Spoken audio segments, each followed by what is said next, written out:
स्वामी पेरियार और उनकी सच्ची रामायण। ब्राह्मणी लोग राम जन्म चैत्र माह में नवमी को मनाते हैं। वनवास के समय राम की आयु 17 वर्ष की थी। राम वनवास के समय कौशल्या ने राम से कहा कि बेटा, तेरे जन्म से आज तक इन 17 वर्षों में कई से मैंने बहुत दुख झेले हैं। यदि तुम न होते तो मैं मर जाती। वाल्मीकि रामायण।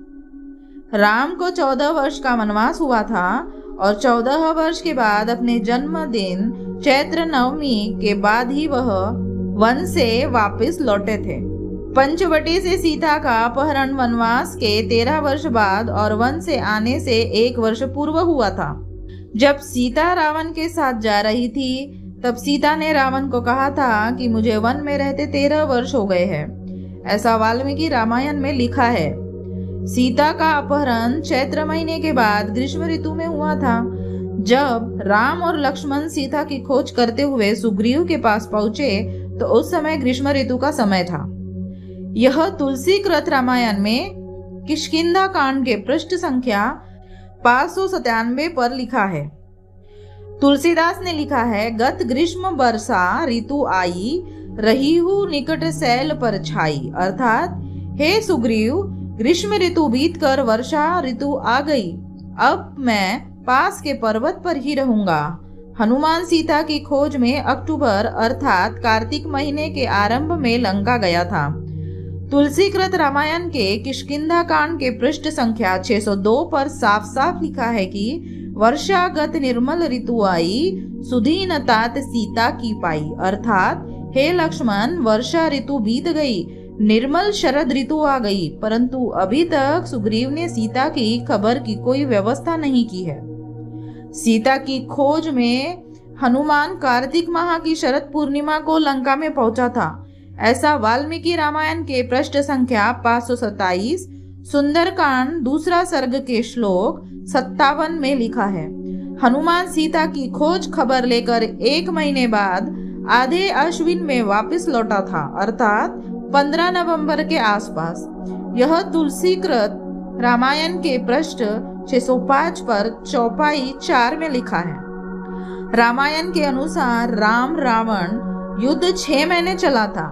राम चैत्र महीने के बाद वन से वापस लौटे थे। उस समय बहुत गर्मी थी। जब राम अयोध्या वापस लौटे थे तो भरत ने मजदूरों को आदेश दिया था कि संपूर्ण रास्ते और उसकी आसपास की जमीन पर बर्फ के समान ठंडा पानी छिड़क कर भूमि को बिल्कुल ठंडा कर दो।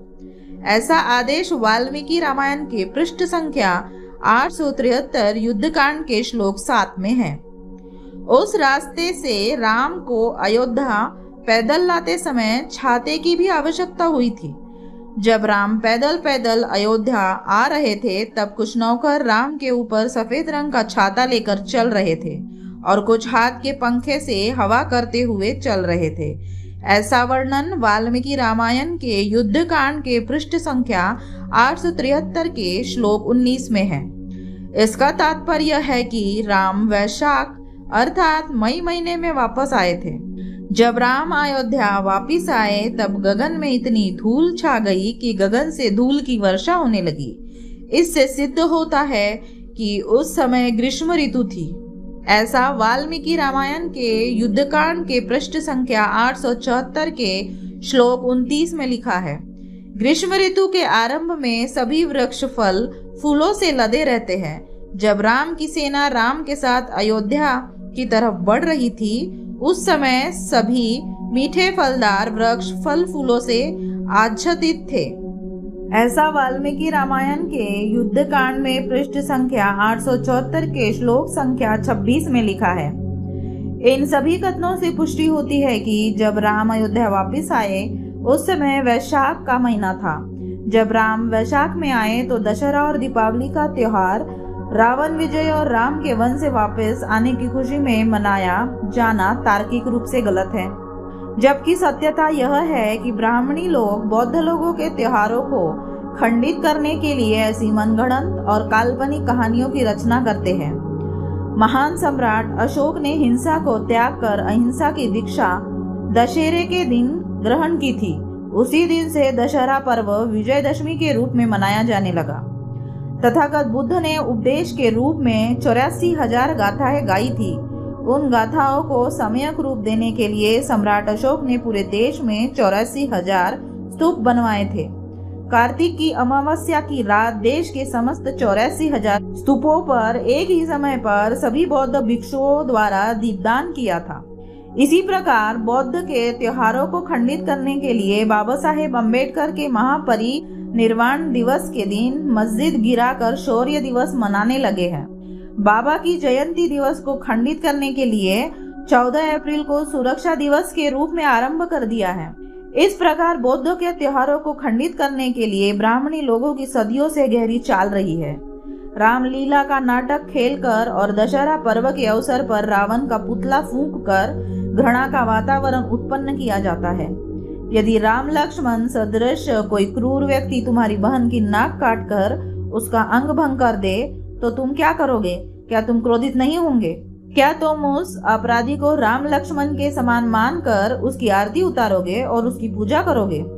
क्या तुम उस नाक काटने वाले को मर्यादा पुरुषोत्तम संबोधित करके उसके प्रति श्रद्धा करोगे? क्या तुम अपनी उत्पीड़ित बहन को राक्षसनी कहकर उसका तिरस्कार करोगे?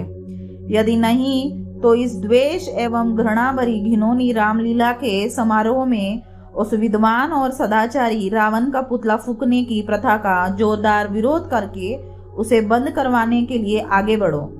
समस्त भारतीय लोगों के बीच परस्पर प्रेम, सौहार्द, समता, मैत्री और बंधुता की भावना विकसित करके राष्ट्रीय एकता एवं अखंडता को और अधिक सुदृढ़ करने में सहायक बनो। अपने विवेक की आवाज को सुनो। रावण विजय के बाद राम ने कहा कि हे सीता, रावण ने बिना शील भंग किए हुए तुम्हें कैसे छोड़ दिया होगा? सीता ने उत्तर दिया कि यह सत्य है, किंतु मैं क्या कर सकती थी? मैं केवल एक दुर्बल नारी हूँ। मेरा शरीर उसके कब्जे में था। मैंने इच्छा से कोई गलत काम नहीं किया। खैर, मेरा हृदय तो तुम्हारे साथ था, यही ईश्वर को मंजूर था। सीता ने केवल इतना ही कहा, किंतु उसने जोर देकर नहीं कहा कि रावण ने मेरा शील भंग नहीं किया था। राम सदा से सीता के चरित्र के बारे में संदेह रखता था। उसने सीता को कहा कि वह अपनी पवित्रता सिद्ध करने के लिए अग्नि में कूदकर फिर बाहर निकल आए। यद्यपि राम द्वारा निर्धारित परीक्षण के अनुसार सीता ने वैसा ही किया और सीता की अग्नि परीक्षा समाप्त होने पर भी सीता की पवित्रता के बारे में संदेह की चर्चा प्रत्येक के होठों पर थी। सीता की अग्नि परीक्षा के उपरांत राम उसे अयोध्या ले गया और शासन करने लगा। एक दिन राम के भाई की पत्नी कुमकुआवती उसके पास गई और बोली, ज्येष्ठ, सीता को आप स्वयं से अधिक प्यार करते हैं। मेरे साथ चले और देख ले कि यथार्थ में आपको सीता कितना प्यार करती है। अब तक सीता उस रावण को नहीं भुला पाई है। हाथ के पंखे पर रावण का चित्र बनाकर उसे अपनी छाती पर लगाकर वह नेत्र बंद करके आपके बिस्तर में पड़ी ध्यान मग्न हो रावण के गौरव पर आनंदित हो रही है। राम अपनी साली कुकुआवली के साथ सीता के कक्ष में गया। उसने देखा कि पंखे पर बने रावण के चित्र को छाती पर दबाए हुए सीता सो रही थी।